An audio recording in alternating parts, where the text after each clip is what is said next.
بہتر گھر بہتر سماج۔ حضرت عائشہ کی ایک روایت کے مطابق رسول اللہ صلی اللہ علیہ وسلم نے فرمایا، خیرکم خیرکم لأہلہ وأنا خیرکم لأہلی۔ سنن الترمذی حدیث نمبر 3895۔ یعنی تم میں سب سے اچھا وہ ہے جو اپنے گھر والوں کے لیے سب سے اچھا ہو، اور میں اپنے گھر والوں کے لیے تم میں سب سے اچھا ہوں۔ خاندان کسی سماج کا ایک یونٹ ہے۔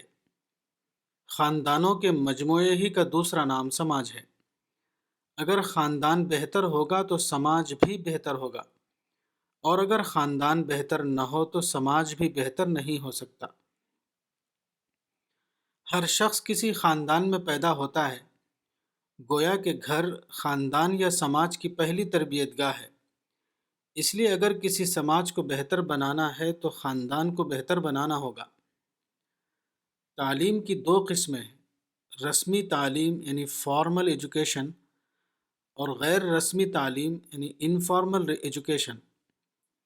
رسمی تعلیم کا ادارہ آدمی کو جاب کے لیے تیار کرتا ہے، اور غیر رسمی تعلیم کا ادارہ سماج کے لیے بہتر افراد بنانے کا ذریعہ ہے۔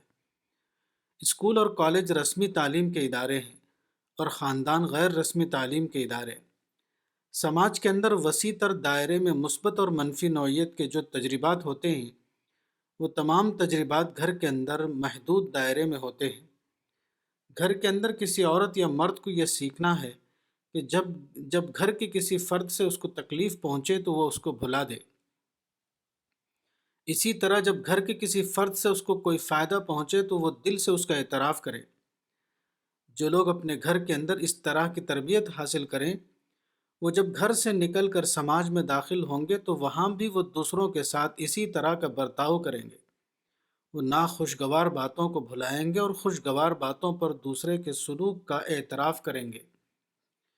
یہی وہ لوگ ہیں جو اخلاقی اعتبار سے بہترین لوگ ہیں۔ ایسے ہی افراد کسی سماج کو بہتر سماج بناتے ہیں۔ کتاب تربیت اولاد، مولانا وحید الدین خان، صفحہ نمبر 5۔